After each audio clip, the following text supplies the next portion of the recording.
नमस्कार, मैं R K. Suradkar, PGT geography JNV Jalna. मैं नवोदय विद्यालय समिति में 1991 में ज्वाइन किया है।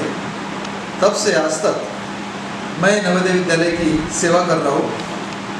2003 में मैं नवोदय विद्यालय जालना में ज्वाइन करने के बाद सभी बोर्ड क्लास को हैंडल कर रहा हूँ और इस कार्य के अंतर्गत क्लास 12 और क्लास 10, जिसके अंतर्गत मैं भूगोल विषय के अंतर्गत मेरा ज्ञान देकर छात्रों को बहुत ही बेहतरीन रिजल्ट के लिए तैयार करता हूँ।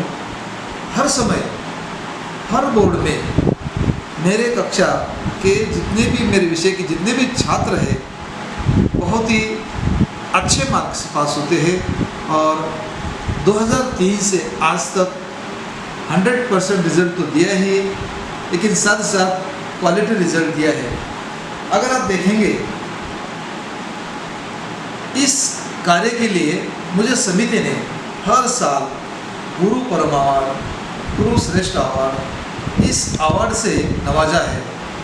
इससे मैं बड़ा गर्व महसूस करता हूँ। और साथ ही में 2018-19 के अंतर्गत अगर आप देखेंगे तो इस समय मैंने कक्षा 12 के जो छात्र है जिसको 100 में से 99 मार्क मिलने वाले छात्रों की संख्या 4 रही है, जिसका परिणाम ऐसा हुआ कि हमारी देश की HRD मिनिस्टर माननीय श्रीमती स्मृति ईरानी द्वारा मुझे एक प्रशस्ति पत्र भी मिला है। उसका भी मुझे बहुत बड़ा गर्व है। और साल 2019-20 के लिए 2019 में मुझे राष्ट्रपति अवार्ड के लिए जो फंक्शन होता है उसके अंतर्गत सम्मानपूर्वक बुलाया गया, जिसके अंतर्गत मैं उसी में भी मेरा गर्व महसूस कर रहा था। इसका परिणाम ये हुआ कि आज भी मैं बहुत बड़े पैमाने पर समिति के अंतर्गत बोर्ड क्लास के अंतर्गत सेवा दे रहा हूँ। आज के इस कठिन कोविड-19 के कार्य के अंतर्गत भी हेडक्वार्टर द्वारा मुझे कार्य दिया गया और वो मई 2000 में, तो वो जो कार्य है जिसे हम लोग ई-कंटेंट के रूप में जानते हैं, इसका कार्य मुझे NLI के द्वारा प्राप्त हुआ था। इसके अंतर्गत मैंने बहुत अच्छा काम किया है। और इस कार्य की अगर आप बात देखेंगे तो समिति ने मेरा नाम NCERT के लिए दिया था कि ये कार्य बहुत अच्छा है। साथ ही साथ 2019-20 के लिए भी मुझे NCERT ने एक रिसोर्स पर्सन के रूप में चुना है।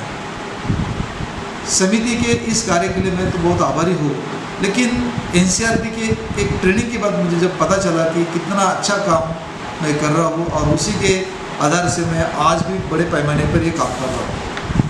आज का जो काम है वो तो एकेडमिक के साथ चल रहा है, लेकिन साथ ही साथ मैंने हमारे अपने नवोदय के परिसर के पास का जो ग्रामीण क्षेत्र होता है, उस ग्रामीण क्षेत्र के अंतर्गत भी छात्रों के साथ रैली निकाल कर भी बहुत काम किया है, जिसमें मैंने देखा है कि ग्रामीण क्षेत्र के जो लोग हैं ये जल का प्रबंधन सही नहीं करते। तो जल का प्रबंधन कैसा करना चाहिए, मैं एक भूगोल का शिक्षक होने के कारण इसको बहुत अच्छा समझता हूँ और बहुत सारे ग्रामीण क्षेत्रों में जाकर उन लोगों को मैंने जल के बारे में जानकारी दी, जल को कैसा प्रबंधन करना है, जल को कैसा संभाल कर उपयोग करना है और इसका महत्व उनको दिया है। और साथ ही साथ पास पड़ोस के जो छात्र रहते हैं जो ग्रामीण क्षेत्रों के अंतर्गत, उनको नवोदय विद्यालय की स्कीम मालूम नहीं है। जब मैं JNV का इंचार्ज था तब से आज तक ग्रामीण क्षेत्र में जाता हूँ, जो गरीब छात्र हैं, जो आर्थिक दृष्टि से पिछड़े हुए बच्चे हैं, उनके पालक से मिलता हूँ, उनके बारे में जानकारी देता हूँ और साथ ही साथ उन लोगों को नवोदय की स्कीम के बारे में बताता हूँ और उन बच्चों को इस प्रभाव में लाता हूँ। इसका परिणाम ये हुआ कि बहुत सारे आसपास के छात्र जो है जो मैंने लाए थे उसमें से 2 बच्चे तो इंजीनियर बन गए। इसका भी मुझे बड़ा गर्व है। और साथ ही साथ बच्चों के बीच में ये भी भावना पैदा हो गई है कि नवोदय एक इंस्टीट्यूट बहुत अच्छा इंस्टीट्यूट है, एजुकेशन इंस्टीट्यूट अच्छा है। और आज मैं 2022 में रिटायर हो जाऊंगा, लेकिन तब तक मैं बड़ा दिल से, मेहनत से इस समिति के अंतर्गत कार्य करूंगा। जय हिंद।